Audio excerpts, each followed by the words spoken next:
నిజాంపట్నం తీర ప్రాంతంలో మత్స్యకారులే స్వయంగా బోట్లు తయారు చేసుకుంటున్నారు. బోటు పరిమాణాన్ని బట్టి 10-15 లక్షల నుంచి ₹1,00,00,000 వరకు ఖర్చవుతుందని చెబుతున్నారు. ప్రస్తుతం చేపల వేటపై నిషేధం ఉన్న కారణంగా బోట్లను సిద్ధం చేసుకుంటున్నారు మత్స్యకారులు. పాత బోట్లకు మరమ్మతులు చేసుకుంటూ కొత్త బోట్లను కూడా తయారు చేసుకుంటున్నారు. చెక్క పనులు, ఇంజన్ ఫిట్టింగ్లు, పెయింటింగ్, ఫైబర్ కోటింగ్, వలల మరమ్మతుల వంటి పనుల్లో నిమగ్నమయ్యారు. మళ్లీ వేట ప్రారంభమయ్యే నాటికి సముద్ర యాత్రకు సిద్ధమవ్వాలనే లక్ష్యంగా మత్స్యకారులు ఏర్పాట్లు చేసుకుంటున్నారు. ఇదే అంశానికి సంబంధించి ఫుల్ డీటెయిల్స్ మా ప్రతినిధి నాగేశ్వరరావు అందిస్తారు.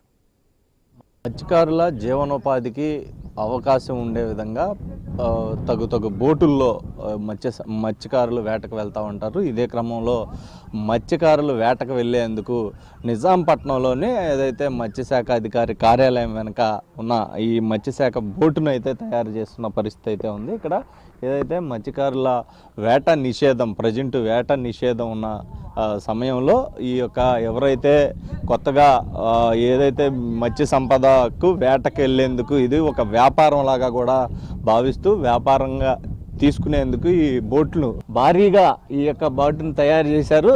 అయితే ఈ బోటు ఈరోజు మంచి రోజు కావటం, మంచి రోజు అని వాళ్ళ సిద్ధాంతపరంగా చెప్పడంతో ఈరోజు ఈ బోట్ని నీళ్ళల్లోకి దించేందుకైతే మరికొద్దిసేపట్లో నిర్ణయం తీసుకున్నట్లుగా మనకు తెలుస్తుంది.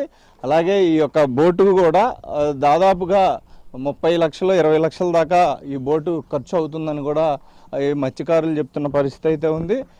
దీనికి సంబంధించి మనతో మాట్లాడిద్దాం. అయితే మత్స్యకారులు ఇక్కడ కొంతమంది ఉన్నారు, వాళ్ళని కూడా అడిగి తెలుసుకునే ప్రయత్నం చేద్దాం.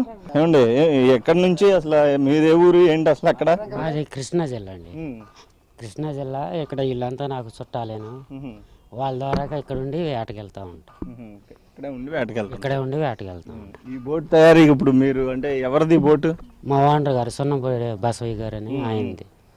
ఈ బోటు తయారీ ఎప్పటి నుంచి జరుగుతుంది ఇక్కడ? దాదాపు 2 నెలలు మట్టి జరుగుతుంది. ఎన్నాళ్ళు పట్టిద్దండి బోటు పూర్తి అవడానికి? 2 నెలలు పెచ్చుగా అయింది. 2 నెలలు పెచ్చుగా బట్టి. ఎంత ఖర్చు అంటే మీరే పని చేస్తున్నారా? ఈ బోటుకి సంబంధించిన చెక్క కానీ వర్కర్స్ వేరే ఉంటారు. వర్కర్స్ వేరే ఉంటారు. మీరు దగ్గరుండి చేపిస్తారు. ఇది ఏదైతే బోటు తయారీకి కావాల్సిన సామాన్లు కూడా ఇక్కడ మన రాష్ట్రంలోనే దొరుకుతూ ఉండే పరిస్థితి ఉంది. దీనికి సంబంధించి విజయవాడ ఈ ప్రాంతాల నుంచి ఏదైతే ఈ యొక్క చెక్క కానీ ఇంజిన్లకు సంబంధించి కానీ ఇవన్నీ కూడా ఇక్కడ నుంచి తీసుకొస్తారని కూడా చెప్తున్నారు. మరో మత్స్యకారి ఉన్నారు, ఆయన అడిగి కూడా కొన్ని విషయాలు తెలుసుకునే ప్రయత్నం చేద్దాం. అండి, చెప్పండి, బోటు సపోజ్ ఎంత ఖర్చు అవుతుందండి? ఈ సైజు బోటు ఇప్పుడు ప్రస్తుతం మనం చూస్తున్న ఈ బోటు ఎంత ఖర్చు అవ్వచ్చు? 10 లక్షల నుంచి 30 లక్షలు అయిద్దండి. అది ఎంతమంది వెళ్తారండి వేటకి? 9 మంది అండి దీంట్లో. అంటే బోట్లో వేటకి వెళ్ళి ఎన్నాళ్ళు ఉంటారండి? ఎక్కువ టైం ఎంత? 5 రోజుల నుంచి 7 రోజుల వరకు ఉంటామండి సముద్రంలో. ఓకే.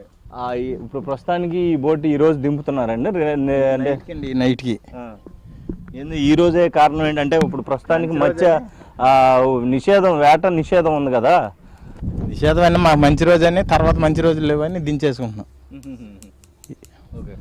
ఇది ఏదైతే ఈ బోటు యొక్క పనులు కొత్త బోటు తయారీ పూర్తి అవడంతో ఈరోజు బోటుని నీళ్ళల్లోకి దించే ప్రయత్నం చేస్తున్నారు.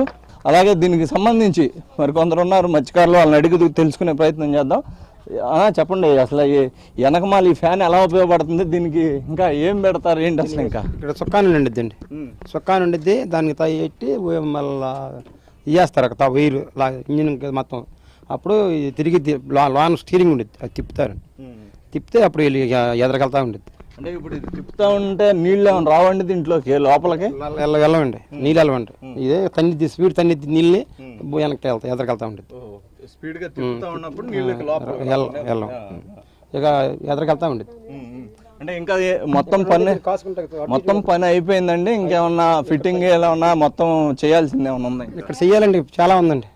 ఫిట్టింగ్ సుక్కాను ఉండేదండి, సుక్కాను పెట్టాలి. పెట్టిన తర్వాత అప్పుడు వెళ్ళిద్దండి. ఏదైతే మత్స్యకారుల సంపద కోసం ఈ విధంగా బోట్లు తయారు చేసుకొని ఇక్కడ ఉన్న పరిస్థితులను బట్టి ఏ మేర వ్యాపార రీత్యా ఈ యొక్క బోటుల్ని దింపుతారు. అలాగే మత్స్యకారులు ఎవరైతే ఉంటారో వాళ్ళని ఈ బోట్లోకి వాళ్ళని పనికి తీసుకుంటాం. ఆ పనికి తీసుకున్న వాళ్ళ దాదాపుగా ఈ ప్రస్తుతం కొత్త బోట్లో అయితే 10 మంది దాకా మత్స్యకార వేటకు వెళ్తారని కూడా మత్స్యకారులు చెప్తున్న పరిస్థితి అయితే ఉంది. కెమెరా పర్సన్ చైతన్యతో నాగేశ్వరరావు, ఐ న్యూస్, నిజాంపట్నం నుంచి.